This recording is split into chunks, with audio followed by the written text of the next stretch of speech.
All right, let's get into this right off the bat. Okay, Submission Underground goes down. It's the man versus the champion. Craig Jones is going to take on Mason Fowler. And you can set aside going into the match who you think is better. What does that mean, who's better?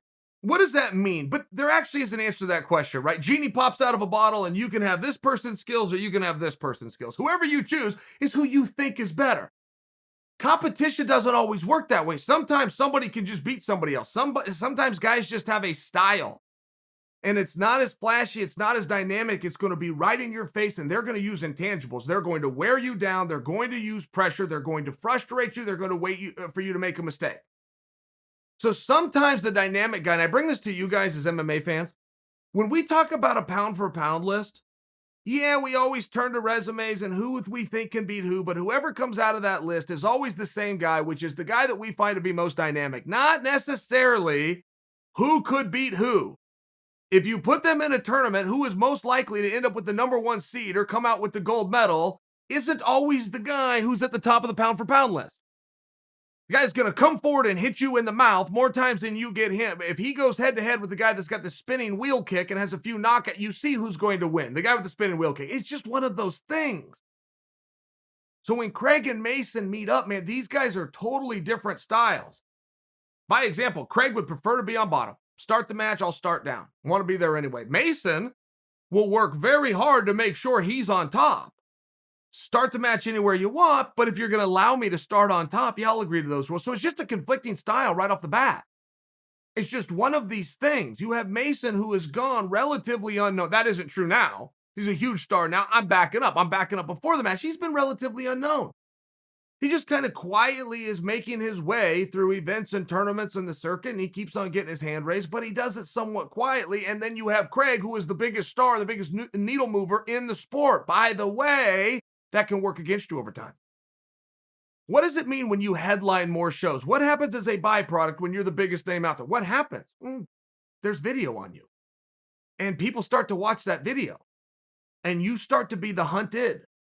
And there's somebody in some room somewhere working out with someone that he doesn't see. He does not see that partner in front of him. He sees you. There's someone somewhere that gets up early or goes to bed late, and before he does it, is out running. And he's not thinking about the step in front of him. He's thinking about you. And he's picturing himself, and he's putting himself under those lights, being watched, competing with you. Craig's in a different spot. Craig's looking at all comers. I don't know who it is. I don't know who the next contender is going to be. And Craig has to cover multiple weight classes. It could be some great big heavyweight comes in. It could be a small welterweight. It could be anybody in between, and he's done them all, from Rumble Johnson to Gilbert Burns, and any size in between. But it's a different mind. Like, as I lay that out for you and you think, okay, I don't want to end up in Craig's spot. I don't want to end up in the hunted spot of John Jones, the spot of Stipe Miocic. I don't want to end up, how do I do it? How do you do it? I'm open to suggestions. What do you do when you don't know who your next opponent is going to be?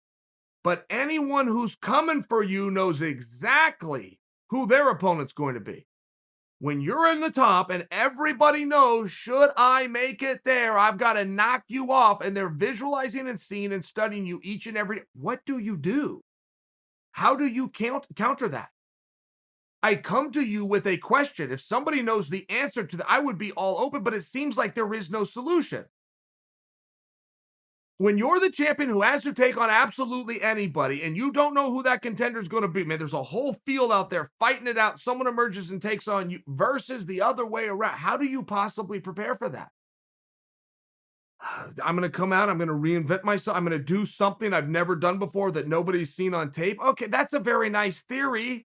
These guys are doing things in live competition. Use the names I use, from the Craig Joneses to the John Joneses to the Stipe Miocic, guys that are at the top and have been there for a while and don't appear to be leaving anytime soon. They're all in the same spot. You can't just come out with some kind of a new technique, some kind of your secret move. Your secret move, you're using things in the main events of these championship matches that you learned 10 years ago, that took you 10 years to perfect before you turn to that well when you really need it. It's just one of these spots. What do you do? So this is what happened. The man took on the champion, and they weren't the same guy. Mason had already beat Craig. Craig was still the one that people were coming out to see. Just the way that it goes. And Mason brought those two together. Now Mason's the man, and Mason's the champion. Who's next for Mason? It's one of these things.